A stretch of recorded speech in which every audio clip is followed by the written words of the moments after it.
नमस्कार, आप देख रहे हैं जी राजस्थान। आपके साथ में हूं लक्ष्मी उपाध्याय। शाम के 8 बज चुके हैं और आज वक्त हो चुका है सबसे बड़ी बहस यानी न्यूज एंड व्यूज का। लोकसभा चुनाव का काउंटडाउन शुरू हो चुका है और ऐसे में आरोप प्रत्यारोप का दौर भी शुरू हो गया है। एक और भारतीय जनता पार्टी की ओर से जहां गांधी परिवार को निशाना बनाया जाता है, राहुल गांधी को घेरा जाता है, तो राहुल गांधी ने इसका काट आरएसएस का निकाला है। जी हां, बड़े मंचों से राहुल गांधी अब आरएसएस को निशाना साध रहे हैं। माना जा रहा है कि अब राहुल गांधी भारतीय जनता पार्टी की बैकबोन कही जाने वाली आरएसएस पर ही सीधे पलटवार कर रहे हैं। अजमेर भी पहुंचे थे राहुल गांधी आज। क्या कुछ कहा, पहले रिपोर्ट, उसके बाद चर्चा की शुरुआत।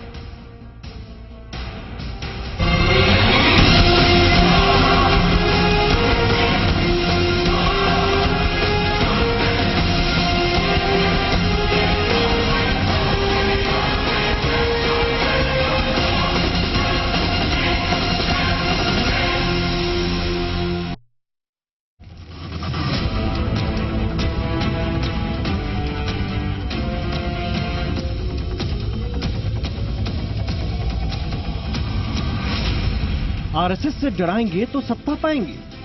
वो नफरत फैलाते हैं। संघ से राहुल को क्यों लगता है डर? मर मिटने का काम किया है तो संघ के स्वयंसेवक ने किया है।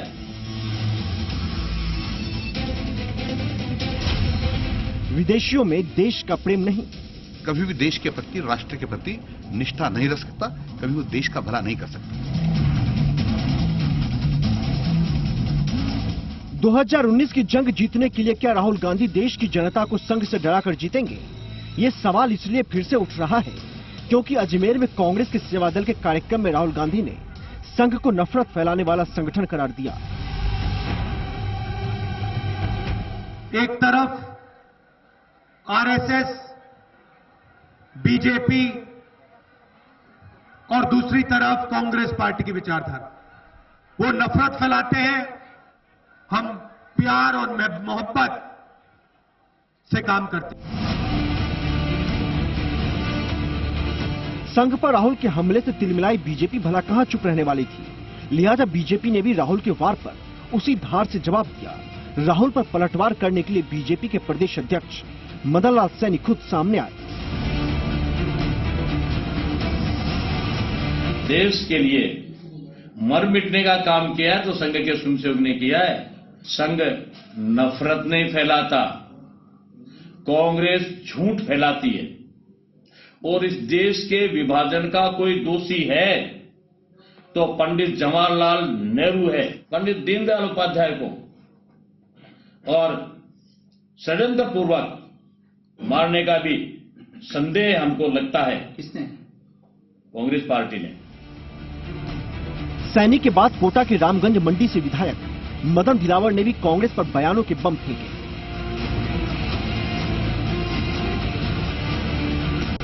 यहां इस देश के सब लोगों के हाथों में लाठी होनी ही चाहिए। हम तो भगाते हैं, बहुत सारे लाठी से भगाना पड़ता है।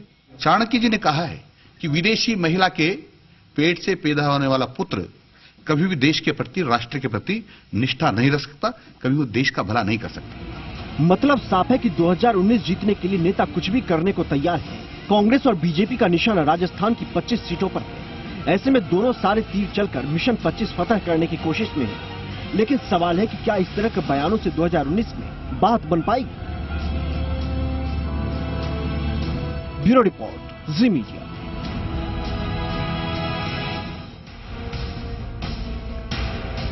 सवाल तो कई खड़े हो रहे हैं कि आखिर इतनी बड़ी मंचों से बीजेपी को छोड़ आरएसएस पर निशाना क्यों साध रहे हैं राहुल गांधी? क्या 2019 का रास्ता आरएसएस पर निशाना साधने से निकलेगा? क्या वो वोट बैंक हासिल हो पाएगा? सवाल ये है कि क्या भारतीय जनता पार्टी और आरएसएस से डरकर जो खौफजदा हो गए हैं राहुल गांधी, क्या वो खौफ ही अब सेवा दल को मजबूत करने की कोशिश करा रहा है? तमाम खास मेहमान इस वक्त हमारे साथ होंगे, सबका परिचय, उसके बाद बड़ी डिबेट को हम आगे बढ़ाएंगे। सुजी चौहान जी संघ विचारक इस बीच हमारे साथ शामिल हैं। प्रकाश भंडारी जी वरिष्ठ पत्रकार हैं। पंकज जोशी जी प्रवक्ता हैं भारतीय जनता पार्टी से। सत्येंद्र भारद्वाज जी कांग्रेस नेता इस बीच हमारे साथ जुड़े हुए हैं। बहुत स्वागत आप सभी का इस डिबेट में शामिल होने के लिए। सत्येंद्र जी, मेरा सवाल यह है कि राजनीतिक रूप से अगर भारतीय जनता पार्टी पर निशाना साधा जाए तो समझ में आता है, लेकिन आरएसएस जैसे वैचारिक और सांस्कृतिक संगठन पर आखिर इतने खौफजदा राहुल गांधी क्यों नजर आते हैं? क्या वही खौफ है कि अब सेवा दल को मजबूत करने की कोशिश की जा रही है उसी खौफ के चलते? देखिए, मैं बताना चाहता हूं राहुल गांधी जी कहीं खौफ ज्यादा नहीं है। राहुल गांधी जी ने, वो एक कहावत है कि सत्य हमेशा कड़वा होता है, वो सारी बात कही है राहुल गांधी जी ने, जो मैं समझता हूं कहीं न कहीं कोई सच्चाई के रूप में है। राहुल गांधी जी ने सेवा दल को प्रेम के लिए कहा है कि कांग्रेस की जो रीढ़ की हड्डी है सेवा दल, वो देश के अंदर अमन चैन के लिए प्रेम का संचार करे और उसमें अपना महत्वपूर्ण भूमिका निभाए। राहुल गांधी जी ने ये कहा है। सत्येंद्र जी, सेवा दल की कितनी दुर्गति आप लोगों ने कर दी, इस बात का अंदाजा है? राहुल गांधी ने खुद माफी मांगी है इसके लिए। आप रीढ़ की हड्डी जिसको बता रहे हैं उसको कभी रीढ़ की हड्डी माना तो होता सर। अब याद आई है सेवा दल की। मैं ये बताना चाहता हूं कि राहुल गांधी जी ने दो कारणों पे राहुल गांधी जी ने माफी मांगी है। एक तो कि जब बिहार के अंदर एक मीटिंग हुई थी अभी कुछ दिन पहले, उसमें वो अपने संबोधन के अंदर सेवा दल का नाम लेना भूल गए थे, पहली चीज। दूसरी चीज, जो दुर्गति वाली आप बात कर रहे हैं, मुख्य कांग्रेस को, बाकी और जितने भी अग्रणी संगठनों हैं, उनको आह्वान किया है पार्टी अध्यक्ष ने कि सेवा दल की जो भूमिका है वो इस तरह की नहीं मानी जाए कि उनको किसी दूसरी नजर से देखा जाए। इसलिए इसमें क्या गलत बात कही राहुल गांधी जी ने? राहुल गांधी ने कहा कि सेवा दल जो है कांग्रेस का भिन्न अंग है, रीढ़ की हड्डी है। सेवा दल का मतलब ये नहीं है कि वो दरी बिछाए या लाइनअप में खड़ा करे या सभा के अंदर वो डिसिप्लिन वाली बात करे। सेवा दल की जो भूमिका होनी चाहिए पार्टी के अंदर, उसकी उन्होंने महत्वता को जो आप कहते हैं कि नफरत फैलाते हैं, भेदभाव करते हैं, बांटने की कोशिश करते हैं, ऐसा आरोप आरएसएस पर क्यों लगाते हैं आप लोग? जबकि आरएसएस तो खुला मंच देता है, आपके कई नेताओं को मंच दिया है। पिछले दिनों जून में पूर्व राष्ट्रपति प्रणब मुखर्जी को उन्होंने मंच साझा किया। कोई डर नहीं है उनको? क्या ऐसा आप कर सकते हैं विपक्षी नेता को? क्या दे सकते हैं अपना मंच? नहीं, हाँ, क्यों नहीं दे सकते? अगर उनका विचारधारा हमारे से मिलती हुई हो, उनकी विचारधारा महत्व देती हो, हम कोई नीति लेके आते हो देश के लिए, तो उसके ऊपर अगर उनको मंच दिया जाए तो इसका मतलब प्रणब मुखर्जी मुखर्जी की मेल खाने की बात नहीं है। आप सुनिए, प्रणब मुखर्जी ने को जो मंच दिया उन्होंने, प्रणब मुखर्जी के व्यक्तित्व को मंच दिया उन्होंने, विचारधारा को मैं की बात नहीं कर रहा हूं। अगर कोई व्यक्ति को अगर महत्व दिया जाता है तो उसमें क्या गलत बात है? कोई भी किसी का सम्मान कर सकता है। प्रणब मुखर्जी ने उनका स्वीकार किया सम्मान। आप तो उसकी भी आलोचना पीछे करने से नहीं हटे, लेकिन सवाल ये है कि आखिर इस तरीके से आरएसएस पर निशाना साधने का उद्देश्य क्या है राहुल गांधी का 2019 से पहले, ये बताइए जरा। मैं ये कहना चाहता हूं कि राहुल गांधी जी का बड़ा स्पष्ट शब्दों में था कि देश के अंदर अमन, चैन, शांति, भाईचारा स्थापित रहे। देश के अंदर जो अभी वर्तमान में माहौल चल रहा है, भाई से भाई को लड़ाने की जो बात चल रही है, उस पर राहुल गांधी जी ने सेवा दल को आरएसएस लड़ा रही है, कहा है कि वो देश के अंदर अमन, चैन और अरे सर, आरएसएस लड़ा रही है क्या? ये बताइए ना। मैं ये कहना चाहता हूं आरएसएस क्या कर रही है। हाँ। आरएसएस क्या करती है पूरा देश जानता है। आरएसएस क्या करती है पूरा देश जानता है। इसके ऊपर कभी अलग से आप डिबेट और रखेंगे तो बहुत लंबी बात होगी। आरएसएस की भूमिका किस तरह से रहती है, डिबेट इसी पर है। मैं आपको यही कहना चाह रहा हूँ कि इसके लिए मैं मुझे आप ये बताइए आरएसएस क्या भेदभाव करती है? डरने की जरूरत नहीं है। आरएसएस की जो आरएसएस भेदभाव करती है। आरएसएस देश के अंदर जो सामाजिक सौहार्दपूर्ण वातावरण है, हुए हैं इस कदर नहीं, राहुल गांधी जी के डराने की क्या कोशिश होगी अंदर? नहीं, कोई डरे हुए नहीं है। राहुल गांधी जी खुले तरीके से कांग्रेस पार्टी के लिए काम कर रहे हैं, कोई डरे हुए नहीं है। उनकी विचारधारा, उनका सिद्धांत बिल्कुल स्पष्ट है। देश के अंदर अमन चैन रहना चाहिए, भाईचारा कायम रहना चाहिए। सत्ता के लिए सारी चीजें नहीं आनी चाहिए, भाईचारे को तोड़ना पड़े। प्रकाश भंडारी जी कह रहे हैं कि सत्ता के लिए काम करती है आरएसएस। देखिए, साफ शब्दों में नहीं, लेकिन घूम के वो उसी बिंदु पर आ गए। सत्ता के लिए नहीं होना चाहिए, राष्ट्र के लिए होना चाहिए। क्या वाकई? सीधा जवाब दीजिएगा, सीधा सवाल का जवाब। क्या सरकार का हिस्सा है संघ? घुमा फिरा के नहीं, सीधा जवाब दीजिएगा सर मुझे। देखिए, राष्ट्रीय स्वयंसेवक संघ शुरू से ही पहले जनसंघ और उसके बाद भाजपा की अग्रिम पंक्ति के सेवकों का संघ था।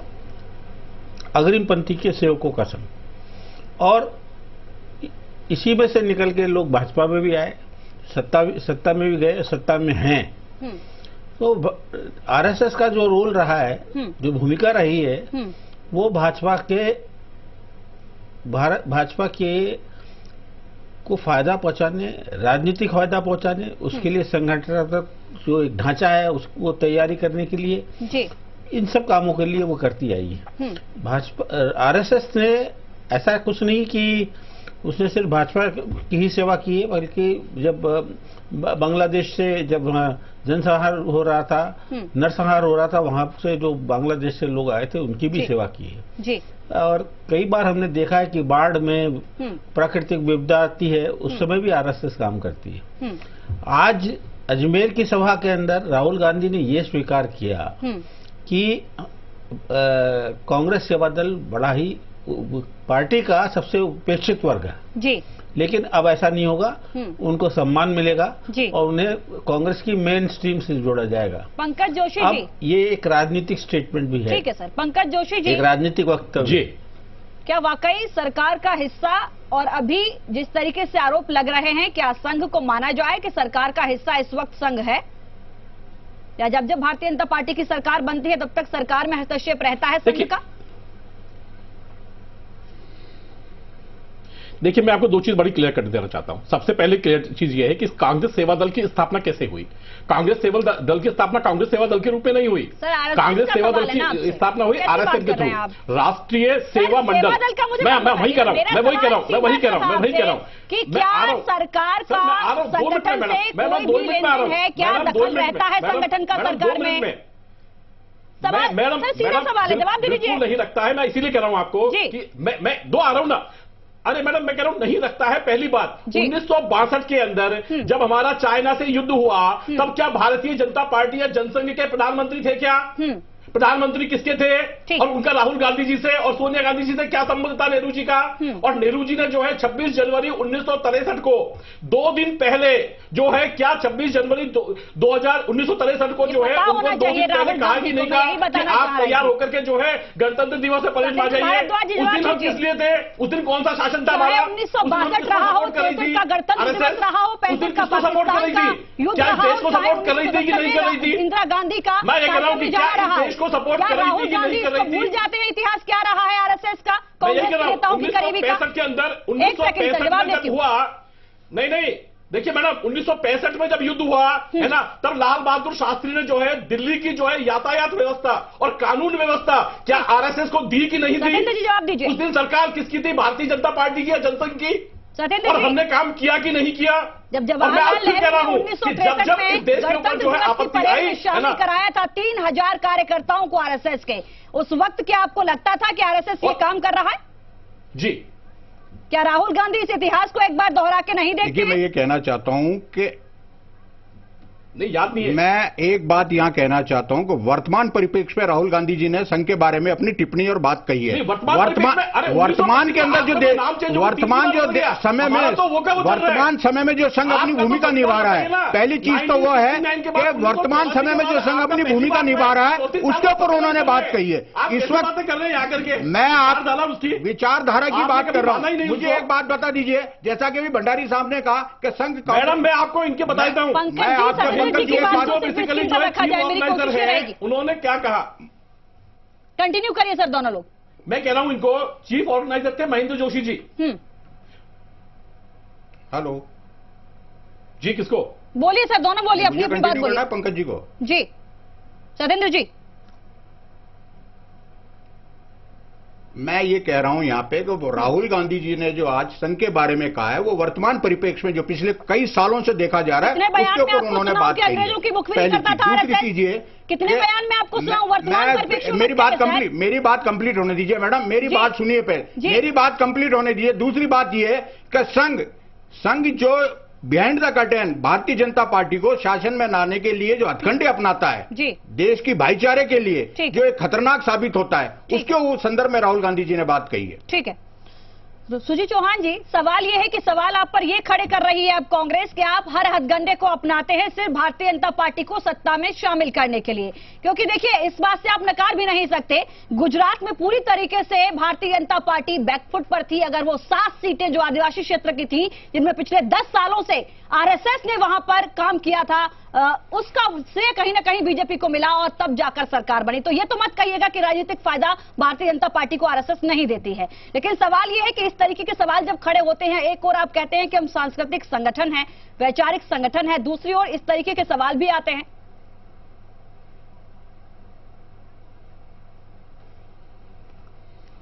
आपकी आवाज, सुची चौहान जी, आवाज मिल रही है आपको? हेलो सुची चौहान जी, सवाल मेरा आप तक पहुंचा क्या?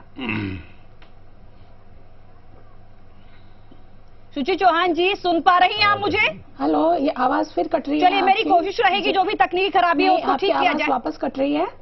मेरी कोशिश रहेगी तकनीकी खराबी जो भी आ रही है उसको ठीक किया जाए। आपसे सवाल मैं आपके पास लौटूंगी पंकज जी, लेकिन सवाल मेरा आपसे है, ये बताइए कि कैसे आप इस बात को इनकार कर सकते हैं कि आरएसएस का राजनीतिक फायदा आपको नहीं मिलता, चाहे वो मेरठ में शाखा लगती हो, चाहे गुजरात की बात कर लें। देखिए, मैं आप इसको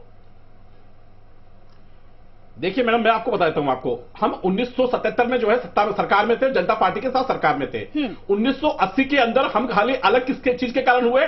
सत्ता के कारण अलग नहीं हुए। हम खाली इस कारण से अलग हुए कि हमारी विचारधारा राष्ट्रवादी और सांस्कृतिक विचारधारा हमारी रहेगी, चाहे हमारा कुछ आए या नहीं आए। कितने से लोग हम इकट्ठे हुए थे 1980 में? ये तो पता भी नहीं था कि हम लोग सत्ता में आ पाएंगे कि नहीं आ पाएंगे। हम 1980 में कुछ लोग मिलकर के हमने कहा कि हम जो है हम उस विचारधारा को नहीं छोड़ सकते जिस विचारधारा को हम लेकर के इस राष्ट्रवाद के लिए, इस देश के लिए चले हैं। और हम उस विचारधारा के कारण हम उससे अलग हुए, और अलग होने के बाद हमारी 2 सीटें आई, और 2 सीटें आने के बाद भी लगातार हम जो है उसके लिए प्रयासरत रहे, और आज हम जो है पूर्ण बहुमत की सरकार के साथ हैं। वो इसलिए है कि आरएसएस और इनके कारण नहीं, लेकिन उस विचारधारा और उसके लोगों के जो है इस पूरे देश की जनता ने जो है पूर्ण बहुमत दिया और हमें लाकर के यहां दिया। और दूसरी बात बताता हूं, जो ये बात कर रहे हैं उस चीज की, कि मैं कह रहा हूं कि 1962 मत लीजिए, अभी आप फिलहाल आप देखेंगे तो चाहे गुजरात के अंदर भूकंप की बात रही हो, चाहे बेसिकली जो है उत्तराखंड के अंदर जो है आपदा प्रबंधन रही हो, लगातार जब जब भी देश के ऊपर कोई आवश्यकता पड़ी, यहां तक कि जितने भी युद्धों में हुए, जब भी आवश्यकता पड़ी, राष्ट्रीय स्वयंसेवक संघ ने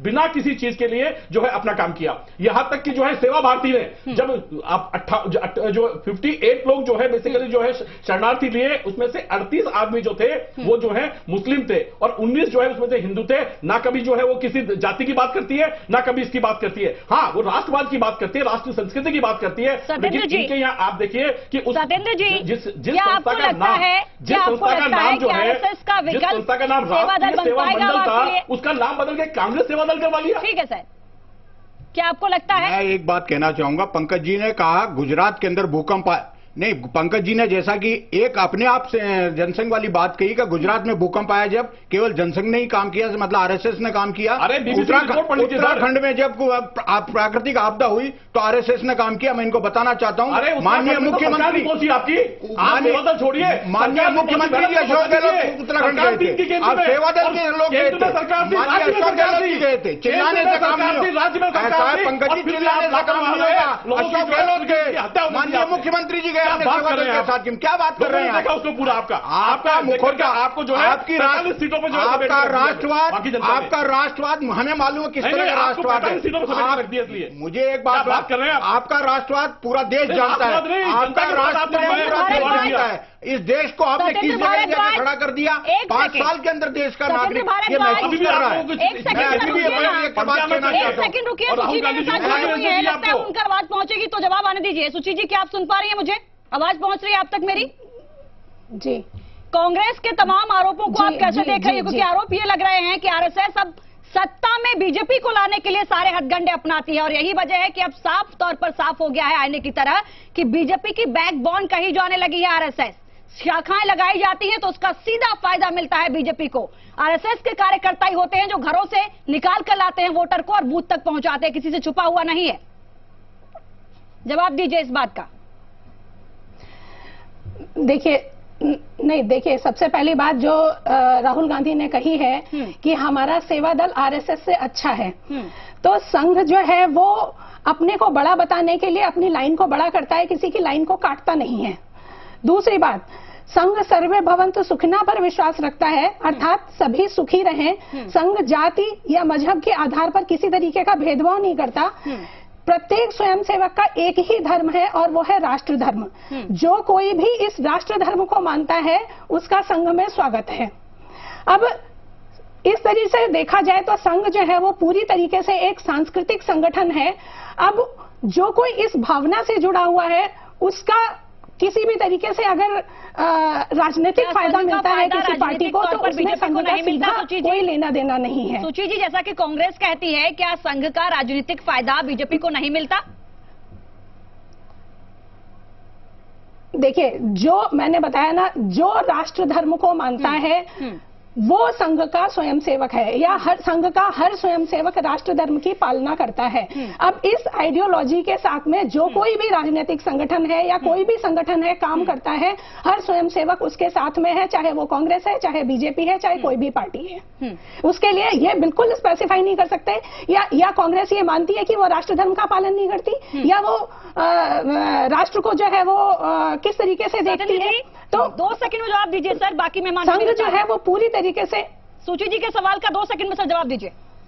मैं ये कहना चाहता हूं, सूची जी जैसा कह रही है कि जो संघ को मानता है वो राष्ट्र धर्म का पालन करता है। नहीं, मैंने ये कैसे आप निर्धारित कर सकते हैं? ये नहीं कहा। आपने यही बोला है मैडम, जो संघ में जो विचार रखता है, आस्था रखता है, वो तो राष्ट्रीय धर्म का पालन कर रहा है, और जो कांग्रेस के और दलों की विचारधारा में रखता है वो राष्ट्रीय धर्म का पालन नहीं करता। मैं कहता हूँ इस संकीर्णता से कब बाहर निकलेंगे आप लोग? इस देश को देश के रूप में रहने दीजिए। ये देश जिस तरह का बना हुआ है, विभिन्न जातियों से बना हुआ है, विभिन्न धर्मों से बना हुआ है, ये मैं इस राष्ट्रवाद की जो आप बात कर रहे हैं, संघ के माध्यम से राष्ट्रवाद नहीं होता है। राष्ट्रवाद आदमी के अंदर आत्मा से होता है, उसकी विचारधारा अलग हो सकती है। मैंने यही कहा, मैं आपको मैडम यही कहना चाह रहा हूँ, आपने बोला ऐसा। सुशी जी, सतेंद्र जी, मैं लौटूंगी आपके पास। पंकज भंडारी जी, आप मुझे बताइए, जिस तरीके से आज के दौर में हम सेवा दल की बात कर रहे हैं, अब राहुल गांधी को याद आई है, ये वही सेवा दल है जब इसकी इतनी भूमिका रहा करती थी कि जब राजीव गांधी को भी जब कांग्रेस में शामिल होना पड़ा तो 7 दिन का प्रशिक्षण इसी सेवा दल से लिया था, उसके बाद शामिल हुए थे।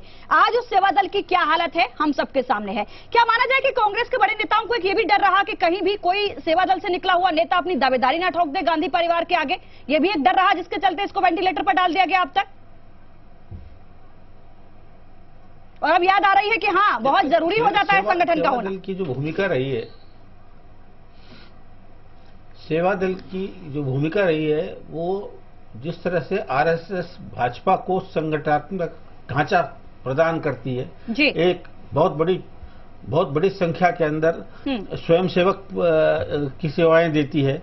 वो गांव-गांव ढाणी में जाकर के आरएसएस के नाम पर भाजपा के लिए वोट मांगता है। कांग्रेस सेवा दल ने उसका उपयोग नहीं किया। कांग्रेस सेवा दल का एक तो इतनी बड़ी फौज ही नहीं बना पाई कांग्रेस। सर, वॉलेंटियर बना दिया गया था इसको, तो मुकाबला कर कार्यक्रम में व्यवस्थाओं को संभालने के लिए सिर्फ वॉलेंटियर के रूप में इनका इस्तेमाल किया गया सेवा दल का, तो कांग्रेस की ओर से बस गलत कह रही हूँ क्या? वो उस तक ही सीमित रहा, वो दरी उठाने तक ही सीमित रहा। बिल्कुल सर। और मंच व्यवस्था संभालने में सतेंद्र जी जिम्मेदार कौन है सर? 10 सेकंड में जवाब। उसका राजनीतिक उपयोग भी कर सकती थी। मैं ये कहना चाहता हूं भंडारी साहब को कि सेवा दल हर सांस्कृतिक कार्यक्रम में, हर कोई प्राकृतिक आपदा के अंदर संगठन के रूप में, सेवा भाव के रूप में, आप कह रहे हैं कि भेदभाव करता है। समस्या पे जाके खड़ा होता है। बताइए ना, क्या बात कर, मैं बता सर, मुझे उत्तराखंड में हुआ जब सेवा दल पहुंचा, उत्तराखंड में जब आपदा हुई सेवा दल पहुंचा, माननीय मुख्यमंत्री अशोक गहलोत जी उनके साथ में गए और उन्होंने वहां कैंप लिया। कैंप किया, क्या बात कर रहे हैं आप? अब पुरानी आपको मैं पुराने वो विजुअल दिखाने के लिए कहूंगा। क्या आरएसएस ने वहां पर चेहरे देखकर वहां पर राहत सामग्री बांटी थी कि इसको नहीं दी, इसको देंगे? देश की भाईचारे के लिए काम करता है। हेलो सर, जवाब नहीं, आवाज नहीं आएगी। एक महत्वपूर्ण सवाल जो हमने दर्शकों से पूछा वो भी जान लेते हैं कि दर्शकों की क्या राय आई है। हमारा सवाल बेहद महत्वपूर्ण था। विचारधारा की लड़ाई में कूदकर क्या राहुल गांधी अपना ही हाथ जलाएंगे? 72% लोग कह रहे हैं कि यस, 28% लोग कह रहे हैं कि नहीं, ऐसा नहीं होगा। यानी ज्यादातर लोगों का ये मानना है कि आरएसएस पर इस तरीके के हमले राहुल गांधी के लिए खुद घातक साबित हो सकते हैं, क्योंकि बीजेपी पर हमला करना तो ठीक है, लेकिन आरएसएस को निशाना आखिर राहुल गांधी क्यों बना रहे हैं? बहुत शुक्रिया आप सभी मेहमानों को मेरे साथ शामिल होने के लिए, डिबेट में आने के लिए। 2019 का काउंटडाउन लोकसभा का शुरू हो गया है। ऐसे में इस तरीके की बयानबाजी आती रहेगी, लेकिन जनता को तय करना है कि क्या बयानबाजी से सरकार बनानी है या फिर अपने मुद्दों को ध्यान में रखते हुए सरकार बनाना है। फिलहाल के लिए इतना ही। नमस्कार।